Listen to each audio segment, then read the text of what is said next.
ya. Nah. Jadi kita mulai. Oh, paling. Nah, nanti biar ikat sendiri. Bagian mana berapa detik. Cuma ya spontan aja ngomong. Suaranya kedengeran. Udah denger. Dengar. Iya. Ini kebetulan ya. Langsung aja kan. Langsung. Ada kemarin aku baru lihat ini. Ada teman kita tuh bikin konten, intinya rebahan doang tuh dapat cuan gitu. Menurutku gak sesimpel itu. Bapaknya kaya kali. Bapaknya orang kaya itu. Logika aja maksudnya. Yang penting gak punya modal. Terus mau modal apa rebahan doang? Dari mana duitnya? Cuan apa ya? Dapat dari mana nuyul? Iya sih. Nuyul aja ada import. Tapi siapa tahu dia bersawit. Logikanya agak ini, oke, maksudnya konten tuh yang realistis aja, maksudnya jangan terlalu clickbait gitu ya, jangan terlalu clickbait, realistis. Tapi kan kita, masalah gini, orang-orang kita itu lebih suka membaca yang clickbait dan kurang suka sama yang realistis, meskipun menyakitkan. Maksudku kurangilah ekspektasi yang terlalu tinggi. Maksudnya kita mau bikin edukasi, oh ternyata gini ya cara dapet cuan.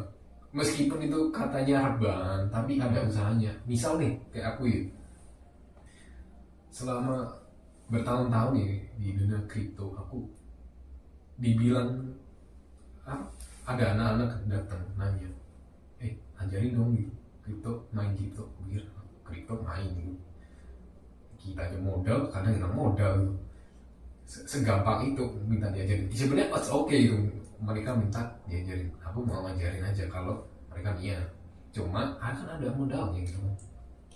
Dan kan juga agak untung terus gitu. Iya gak ada untung terus. Nanti ya. tidur floating, Nah, gak jadi dapat duit. Maksudnya logika aja. Ibaratnya simpelnya loh.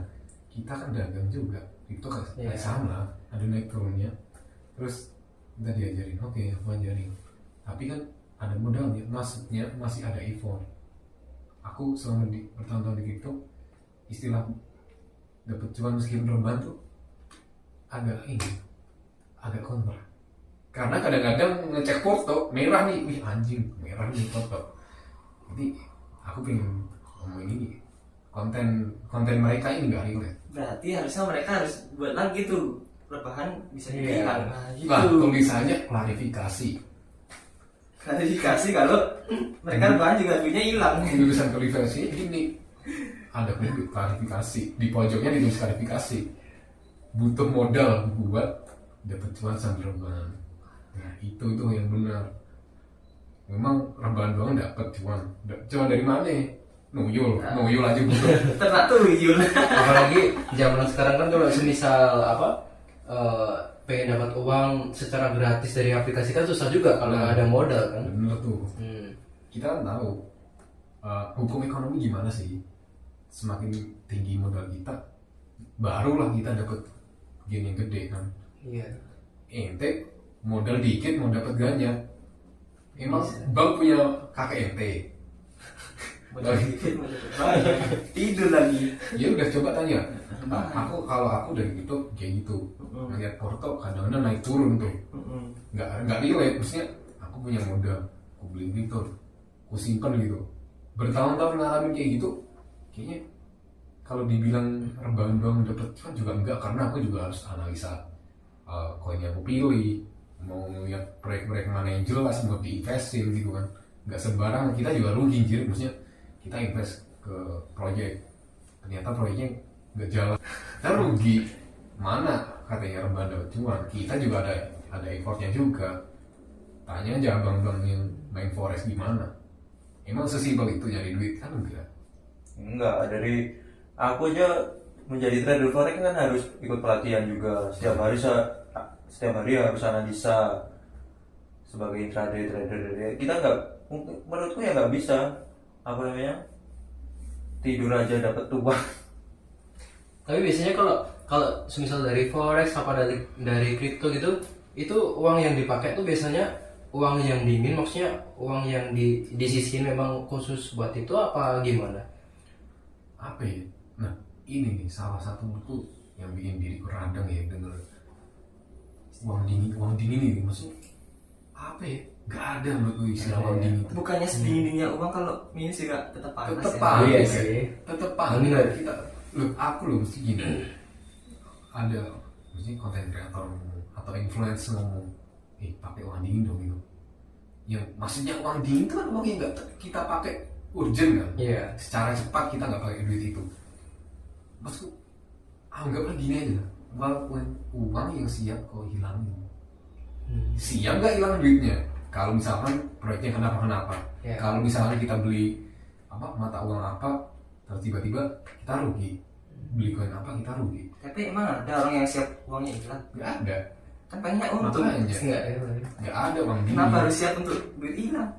Makanya kadang-kadang aku bingung, uang dinginnya apa maksudnya? Ya anggap aja ini modal kita siap hilang dong. Masa kita mau untung tapi nggak mau rugi? Datang dari mana ya? Orang neraca aja tulisannya laba rugi. Ini buat orang awam ya, maksudnya orang kalau main kripto itu sebenarnya banyak rugi apa untung sih. Kadang yang aku bingung tuh gini, semisal kita investasi uang gitu ya di kripto. Nah kadang itu ada yang kayak bener-bener jangka panjang itu uangnya tuh bisa kayak naik terus gitu. Nah tapi yang aku bingung ini, semisal uang kita taruh di situ, nah itu dibiarin sampai beberapa tahun gitu, itu memang uang di dalam itu kekikis apa enggak uang? Nah menarik tuh. Nah kebetulan aku selama 6 tahun di kripto, siklusnya tuh berubah ya, dinamis ya. Kadang-kadang sektor yang kita investin tuh beda-beda gitu. Dulu sektornya DeFi, sektor finance gitu, yang aplikasi tapi dia tentang keuangan tapi desentralis. Terus dengan sektor yang kayak gitu muncul tuh sektor yang sama, developer pada bikin aplikasi yang sama gitu, bikin token yang sama tapi mungkin utilitasnya beda dikit, namanya beda, nanti tambah tahun beda lagi. Maksudnya apakah kalau kita naruh duit di situ bakal naik terus? Sebenarnya enggak juga menurutku ya. Selama 6 tahun satu-satunya aset yang benar itu cuma Bitcoin doang sih, yang benar-benar real aset itu cuma Bitcoin. Selainnya sampah bro, karena fungsinya tuh enggak unlimited dan enggak lifetime lah. Tapi setidaknya ada nggak sih satu gitu selain Bitcoin yang bagus? Sejauh ini, karena dulu kan peringkatnya itu kan 1 sampai 10 pasti ganti terus kan ya. Nah nomor 1 kan pasti Bitcoin itu sendiri. Nah sejauh ini 6 tahun ya, 6 tahun lebih ya cuma si nomor 2 itu Ethereum, yang menurutku fungsinya jelas ya. Yang Bitcoin nggak punya, dia punya. Tapi sebenarnya kalau kita mau naruh duit jangka panjang, ya satu-satunya pilihan sih cuma Bitcoin doang sih. Menurutku dia fungsinya jelas. Dari awal diciptain ya, dia itu buat uang kan. Karena yang developernya tuh anonim, dia nggak percaya sama sistem keuangannya pemerintah tuh, bikin koin di atas blockchain, nggak bisa dimining lagi, nggak bisa ditambah, nggak bisa dimanipulasi laporannya, transparan, semua orang bisa lihat, dan yang bisa transaksi cuma 2 orang. Itu yang utilitasnya jelas tuh cuma dia. Dari awal sampai sekarang tuh nggak pernah keganti fungsinya ya. Dan karena keterbatasannya itu, The Sims tuh sampai ngomong dia tuh unlimited asset, nilainya tuh nggak terhingga sampai lambang itu di infinity, karena nilainya itu nambah terus karena gitu dia. Tapi sejauh ini emang naik terus sih emang karena halving. Tapi ada statement yang bilang gini tuh, bener nggak? Jadi kayak percuma nih kita kerja bertahun-tahun tapi duitnya cuma segitu-gitu aja. Jadi kalau pengen duitnya nambah, maksudnya bukan secara instan ya, maksudnya untuk jangka panjang ya harus diinvestasiin ke kripto itu, ke Bitcoin katanya gitu. Itu bener nggak? Investasi itu balik lagi ke orangnya nggak sih? Maksudnya kita di sini kita kan punya prioritas investasi masing-masing. Maksudnya kayak teman kita ada yang ke forex, ada yang ke sawit, terus ada yang ke batu bara, ada yang ke kripto. kan beda-beda. Sebenarnya investasi itu sebenarnya buat hedging aja. Nilai uang kita tuh nggak bergerak sama inflasi aja sebenarnya. Cuma instrumennya beda-beda. Kalau kita pro di bidang itu, ya udah itu kan ada emas kita. Oh. Tapi gini bang, semisal lu dikasih modal 100 juta ya, lu milih kripto atau sawit? 100 juta nih. Di mana dulu di tanahnya? Nah kalau aku sejauh ini kalau aku milih, ya aku mungkin milih kripto aja. Kenapa? Padahal kan kita sawit ya, kita real, kita megang gitu. Kenapa kripto? Nah ini aku dulu mikirnya gini, menurutku aku agak masuk akal sebenarnya. Tapi bukan ini jadi advice buat orang ya, ini pilihan pribadi. Dulu milih terjun ke kripto juga awalnya aku agak pesimis ya, kok bisa barang kayak gini dibeli semahal itu gitu. Karena aku dulu kan aku nggak baca isinya apa sih, ini kertas nggak jelas ini, yang buat juga nggak tahu siapa, fungsinya apa, cuma buat beli duit lain kan bisa gitu, pikir gitu. Tapi setelah dipikir-pikir, oh ini fungsinya ada, terus dia ada limitnya, limitasinya ada, jumlahnya cuma terbatas, nggak semua orang punya. Tapi betul gini, kalau kita duit 100 juta katakanlah sih buat beli sawit atau buat beli emas, kita mindahin duitnya susah, banyak lah. Sekarang ya lu punya duit 1M, beli rumah di Citra dan Malang aja nggak dapet. Paling murah 1,2 M. Tuh paling murah Satu 1,2. dua. Itu kita kalau balik ke 2018 kita dapat berapa rumah tuh, 1M. Nah itu maksudnya. Tapi kalau kita masukin ke aset investasi yang bisa hedging, duit kita nggak kemakan sama inflasi, malah kita yang untung. Makanya pilihanku jatuh ke sana tuh yaitu salah satunya. Tapi kalau semisal aku sebagai pemula ini, semisal dikatakan punya uang gitu, terus aku mau investasinya lebih ke properti sama emas sama tanah gitu, nggak apa-apa ya berarti ya? Nggak ada masalah Nggak sebenarnya. ada masalah ya? Itu pure pilihan, cuma ya tetap balik lagi kan, kita milih investasi itu kan kita harus riset dulu. Kalau sekarang properti karena COVID gitu ya, dosen kita kan ngomong salah satu sektor yang paling kena dampak tuh sektor properti, jual rumah tuh susah banget kan karena COVID. Bahkan 2020 aja harga rumah tuh anjlok karena nggak ada yang mau beli. Iya, orang-orang simpen duit lah, keadaannya kayak gitu. Terus karena sektor yang kayak gitu kena dampak, akhirnya banyak yang rugi. Maksudnya investasi tuh sebenarnya ya kita tuh nggak ada yang salah pilih itu sebenarnya nggak, kecuali kita judol itu baru salah, slot sampai bundir tuh. Zeus. slot gacor tuh nggak ada semua. Kasih petir saya. Saya sekali 5.000 Sekali. nggak ada kekayaan instan, hukumnya tuh tetap sama. Tapi kan ada nih bang ya, yang katakanlah aman nih, emas. Misal emas sama bitcoin, dibeli mana? Kalau aku sendiri gini ya, awalnya kan emang terjunnya ke bitcoin ya, karena menurutku aku dulu duitku tuh kan terbatas kan ya, dapat uang. Misal aku dulu awal terjun jual motor tuh, modal 10 juta aku alih kemana tahun segitu kan, 2018 aku milih kripto kan awalnya kan.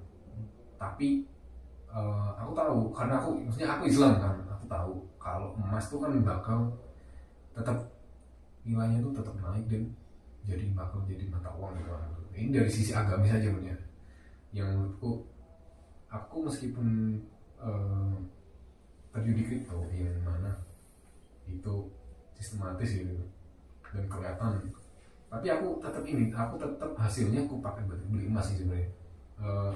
Katakanlah aku punya 1M, terus aku hasilnya di kripto nih, tahun 2020 aku beli bitcoin gitu, dapat 3 keping gitu, misalnya 3 keping atau 4 keping, aku beli 4 keping di tahun segitu. Terus sekarang nilainya 1,6 M gitu, tinggal dikali aja berapa keping sama yang kita beli tadi. harganya berapa sekarang. Nah hasilnya tadi mungkin 50% aku beli emas gitu. Ya itu buat jaga-jaga aja maksudnya nilai emas kan juga kalau turun nggak pernah turun drastis banget. Ya katakanlah dia lebih stabil lah. Iya sebenarnya lebih stabil, cuma aku kalau buat ke penyimpanan kekayaan maksudnya yang statis, aku nggak kemana-mana ya mungkin aku beli emas karena emang dia kan tahan, nilainya tahan. Cuma kalau buat praktis, nah aku baru pilih kripto. Itu bukan berarti aku nggak pro sama aset investasi yang lain ya, maksudnya semua kan ada ladang emasnya, cuma menurutku aku nemuin ladang emas tuh di situ. Dan menurutku itu nggak segampang itu nyari cuma sambil rebahan anjir. Kalau modal kita nggak gede, kita nggak aja kita butuh, katakanlah teman kita tadi jelasin gimana tengah trade butuh analisa, itu pun capek, jamnya juga Itu pun harus belajar juga, ilmunya dapat dari mana? betul. Tidur. Berarti pernah kalah, semisal trade itu pernah kalah. Nggak hanya pernah, sering. Kalau semisal kalah itu gimana rasanya? Atau gimana balikinnya? Ya kita harus analisa ulang apa yang menjadi kita evaluasi kita untuk selanjutnya, untuk recovery selanjutnya. Kan katanya nih bang, ada orang yang kalah susah tidur gitu. Iya. Kalau aku sih enggak ya, karena benar-benar menekankan yang namanya money management ya. Karena kalau kita terlalu all in, nah itu yang buat nggak bisa tidur. Karena aku benar-benar menekankan money management, mengatur keuanganku, ya bisa aja. Kenapa?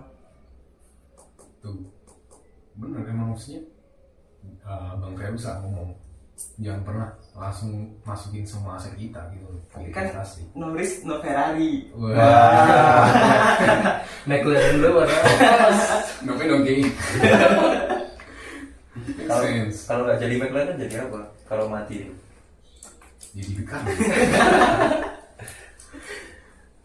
Sama oke, maksudku dari awal kita ngomongin ada loh yang bikin konten yang nggak serealistik itu, maksudnya nggak segampang itu bos kalau nyari duit, apalagi lu rebahan. Raffi Ahmad aja banting tulang tuh kayak gitu, syuting dari pagi sampai malam baru bisa sekaya itu. Kalau lu tiba-tiba datang bikin konten cari cuan sambil rebahan, emak lu ngegoreng makanan di belakang. Tapi jujur waktu dulu itu aku pengen nyoba aplikasi kan katanya ada aplikasi penghasil uang gitu. Nah aplikasinya tuh kayak dia tuh kayak kita harus baca berita terus kita dapat koinnya muter, nah itu nanti bisa dapat uang. Dan ternyata nggak segampang itu.